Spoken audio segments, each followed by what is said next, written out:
ಬೆಳಗಾವಿ ಜಿಲ್ಲೆಯ ಯಮಕನಮಡಿ ಪೊಲೀಸ್ ಠಾಣೆಯಲ್ಲಿ ಒಂದು ಪ್ರಕರಣ ದಾಖಲಾಗಿದೆ. ಈ ಪ್ರಕರಣದಲ್ಲಿ ಫಿರ್ಯಾದಿದಾರರಾದ ಶ್ರೀಮತಿ ದುರ್ಗವ್ವ ಕೋತಿಗೆಯವರು ಒಂದು ದೂರನ್ನು ನೀಡಿದ್ದಾರೆ. ಇವರು ಈ ಪ್ರಕರಣದ ಆರೋಪಿ ಸಿದ್ದವ್ವ ಬಯ್ಯನವರು ಇವ್ರ ಕಡೆಯಿಂದ ಸುಮಾರು 5-6 ತಿಂಗಳುಗಳ ಹಿಂದೆ 2 ಚೆಕ್ಗಳನ್ನು ನೀಡಿ 1,50,000 ರೂಪಾಯಿ ಸಾಲವನ್ನು ಪಡೆದುಕೊಂಡಿದ್ದರು.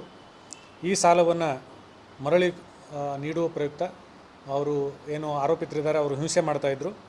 ಈ ಹಿಂಸೆಯನ್ನು ತಡೆಯಲಾರದೆ ತನ್ನ ಪತಿ ರಾಜು ಕೋತಿಯವರು ವಿಷ ಸೇವಿಸಿ ಆತ್ಮಹತ್ಯೆ ಮಾಡ್ಕೊಂಡಿದ್ದಾರೆ ಅಂತೇಳಿ ದೂರು ಕೊಟ್ಟಿದ್ದಾರೆ.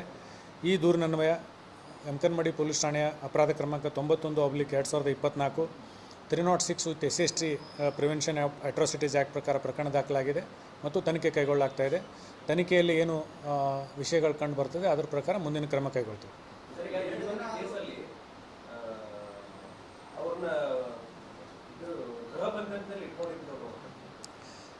ಅದು ಕಂಪ್ಲೇಂಟಲ್ಲಿ ಕರ್ಸಿ ಅವರು ಕಟ್ಟಿ ಮೇಲೆ ಕೂಡಿಸ್ಕೊಂಡಿದ್ರು ಅಂತ ಬರೆದು ಕೊಟ್ಟಿದ್ದಾರೆ. ನಾವು ಸ್ಥಳಕ್ಕೆ ಭೇಟಿ ನೀಡಿ ತನಿಖಾಧಿಕಾರಿಗಳು ವೆರಿಫೈ ಮಾಡಿ ಏನಾಗಿತ್ತು ಅಂತ ಎಲ್ಲ ಪರಿಶೀಲನೆ ಮಾಡಿ ಏನು ಸತ್ಯಾಸತ್ಯತೆ ಇದೆ, ಗೃಹ ಬಂಧನದಲ್ಲಿ ಇಟ್ಟಿದ್ರಾ ಹೇಗೆ ಮತ್ತು ಬೇರೆ ಏನೇನು ಇನ್ಸಿಡೆಂಟ್ ಆಗಿದೆ ಅನ್ನೋದು ನಮಗೆ ಫಸ್ಟ್ ಹ್ಯಾಂಡ್ ಇನ್ಫಾರ್ಮೇಷನ್ ತೊಗೊಂಡು ಮತ್ತೆ ಅವಶ್ಯಕತೆ ಇದೆ ಅದರ ಮೇಲೆ ಮುಂದಿನ ಕಾನೂನು ಕ್ರಮ ತಗೊಳ್ತೀವಿ.